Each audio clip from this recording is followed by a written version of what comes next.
Good morning, students. So today we can discuss about the chemical characteristics of sewage. Okay, and the chemical characteristics of sewage helps in indicating the stage of sewage decomposition, its strength and extent and type of treatment required for making it safe. And the chemical characteristics of sewage includes solids. Solids include suspended solids, settleable solids, etc. Then pH value, chloride content, nitrogen content, fats, greases and oils, sulfides, sulfates and hydrogen sulfide gas, dissolved oxygen, biological oxygen demand and chemical oxygen demand. So we can discuss one by one. First is solids. Usually the sewage contains 99% of water and only 0.1% of total solids. And these total solids may be suspended solids, dissolved solids, colloidal solids and settleable solids. And suspended solid means these are solids which remain floating in sewage, that is suspended solids. And dissolved solids means these are solids which remain dissolved in sewage just as salt in water. Okay, like salt in water, it will be dissolved in sewage, that is dissolved solids. Next is colloidal solids. These are finely divided solids which is remaining either in solution or in suspension. Colloids are finely divided solids. It may be either in solution or in suspension.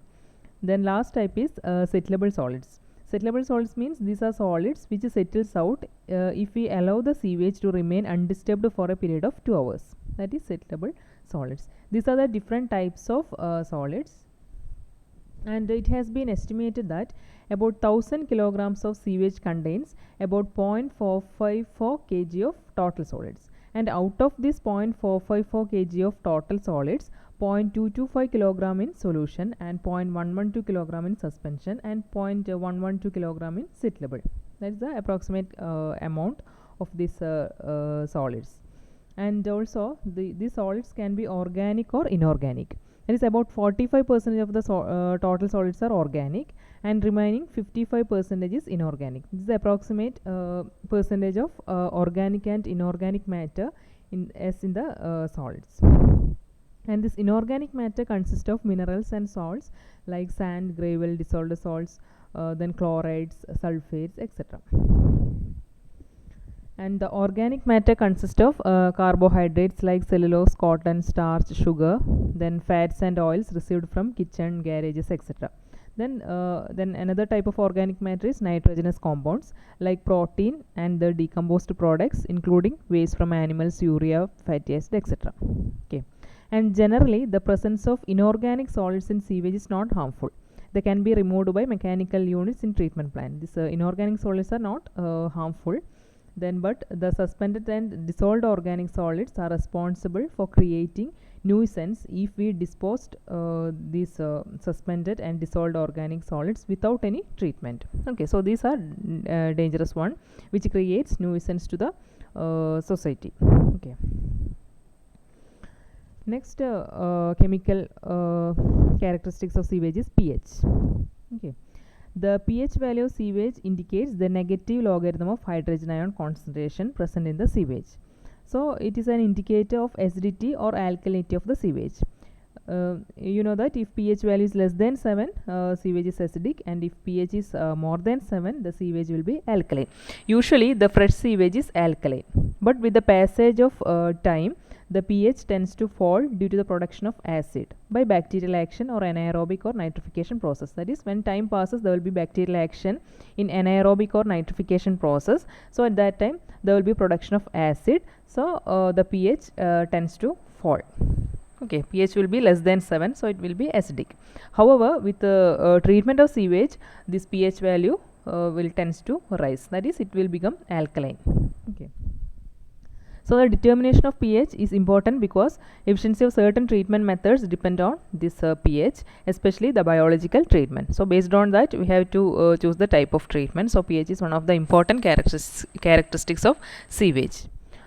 For better result, the pH of sewage should be around 7 in biological treatment, as microorganism can flourish in that pH range. Okay, so for biological treatment usually it is kept at 7. So this microorganism can live in that pH range, and this pH can be determined using pH meter or potentiometer. So the next chemical characteristics is nitrogen content. The presence of nitrogen in sewage is the indication of presence of organic matter, and it may be occur in any of the following forms, like free ammonia. It's also known as ammonia nitrogen, then albuminoid nitrogen or organic nitrogen, nitrite and nitrate. So in any of these forms it may occur in our sewage. So the free ammonia indicates the very first stage of decomposition of organic matter. That is, it indicates the recent pollution. So it is the free ammonia indicates the very first stage of decomposition, that is the recent pollution. And albuminoid nitrogen or organic nitrogen, it indicates the quantity of nitrogen in sewage before the decomposition of organic matter is started. So that indicates the decomposition of organic matter is before the decomposition of organic matter is started, there will be albuminoid nitrogen. Okay. Then nitrite indicate the presence of partly decomposed organic matter, and nitrate indicates the presence of fully oxidized organic matter. So this nitrate is somewhat harmful because it is partly decomposed organic matter, and nitrate means it indicates fully oxidized organic matter, so it will not be harmful. Okay. So after the full process of oxidation, nitrate will occur, so it is not dangerous to our health. The nitrate, that is the nitrate, indicates the presence of partly decomposed organic matter. So the nitrate indicates the intermediate stage of conversion of organic matter of sewage into a stable form. That is, it indicates the progress of treatment. So if there is indication of nitrate, it means there is progress of oxidation is going on. Okay. And the presence shows that the treatment given to the sewage is incomplete and the sewage is stale. Whereas presence of nitrate indicates the sewage is fully well oxidized, and that is treated sewage. Okay. So the presence of nitrate indicates the sewage is treated one, that is, it is not dangerous. Then organic nitrogen or this albuminoid nitrogen. Albuminoid nitrogen is also known as organic nitrogen, and it can be measured by adding strong alkaline solution of potassium permanganate to already boiled water sample, and then again boiling the same, and during that process ammonia gas will be liberated, and its quantity is measured, and it will give the quantity of organic nitrogen. That is the procedure how to calculate organic nitrogen. Okay. And another term is Jindal nitrogen. It means it is a total of ammonia nitrogen and organic nitrogen. That is, ammonia nitrogen plus organic nitrogen is known as Jindal nitrogen. That is, this sum of these two, that is free ammonia or ammonia nitrogen plus organic nitrogen, is known as Jindal nitrogen. Then nitrite. So as I told, nitrite is dangerous, but as oxidation of nitrite to nitrate is very fast, it is generally not found in water bodies. Okay. Nitrate is actually dangerous, but oxidation process will be very fast, so it will be immediately converted to nitrate. So this nitrate is not harmful. Okay. That is, as nitrate represents fully oxidized matter, its presence in sewage is not dangerous. But if sewage contains higher nitrate, and if it is disposed of in a water body, then nitrate content in the water body would increase. Okay, so it will be dangerous. If the quantity of nitrate is very high, it will adversely affect the health of infants, and it will cause methanoglobemia. It is also known as blue baby syndrome. Okay. And this children suffering from this disease, that is blue baby syndrome, it may vomit, and the skin color may become dark and may die in extreme case. And this nitrite and nitrate can be measured by color matching techniques. Okay, so this is about nitrate in sewage. Okay, that is, this ammonia is converted into nitrate, and this nitrate by oxidation process it is converted as nitrate. So this nitrate is stable form and it is not dangerous. Next is chloride content. These chlorides are generally found in sewage, and these are derived from kitchen waste, human feces and urinary discharges. And the normal chloride content of sewage is 120 mg per liter, and the permissible limit is 250 mg per liter. But however, if there is large amount of chloride which may enter from industries like ice cream plants, meat salts, etc., and this When this chloride content of the given sewage is found to be very high, it indicates the presence of industrial waste or infiltration of seawater, thereby indicate the strength of sewage. And this chloride can be determined by titrating wastewater with a silver nitrate solution using potassium chromate as indicator. Okay, so this is about chloride. So this chloride content actually indicates the presence of industrial waste or infiltration of seawater. So next is fats, oils and greases. Fats, oils and greases are derived in sewage from the discharge of animals and vegetable matter or from industries, kitchens of hotels and restaurants. Okay, and this such matter form scum on the top of the sedimentation tank, and it will clog the voids of the filter media. So it will affect the diffusion of oxygen.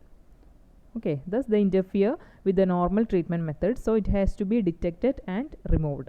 Its detection and removal is very important because it may block the voids of filter media and affect the diffusion of oxygen, so it will interfere the normal treatment method. And these oils and greases are soluble in ether. Okay, and for the determination, a sample of sewage is first evaporated, and it will leave behind the oil and greases as the residue, and its weight is taken. Like that we can measure the weight of fats, oils and greases. Next is toxic. Toxic compounds means copper, lead, silver, chromium, arsenic, phenol, boron, cyanide, etc. are some of the toxic compounds, and it will affect the microorganisms, resulting in malfunctioning of industrial waste.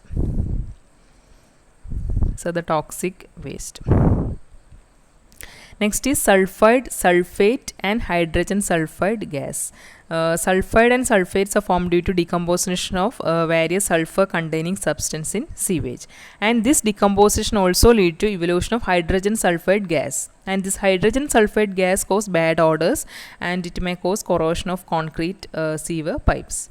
And in aerobic digestion of sewage, that is with the presence of air, the presence of oxygen, if the digestion is presence of oxygen, the aerobic and facultative bacteria oxidize the sulfur and its compound present in the sewage to initially form sulfide, and this ultimately break down to form sulfate ions, and this sulfate ion is stable and unobjectionable end product. It is not harmful, this sulfate. Okay, that is aerobic and facultative bacteria oxidize the sulfur and convert it into sulfide, and it ultimately break down and form sulfate ions, and this sulfate is not harmful to our health. And in anaerobic digestion of sewage, the anaerobic bacteria and facultative bacteria reduce the sulfur and its compounds to sulfides, and also there will be evolution of hydrogen sulfide gas along with methane and carbon dioxide, and this may cause very obnoxious odors. Okay, that is in anaerobic condition. Okay, so this is about sulfide, sulfate and hydrogen sulfide gas. Okay, so next chemical compounds are dissolved oxygen, BOD and COD, that I will explain the next video. Thank you.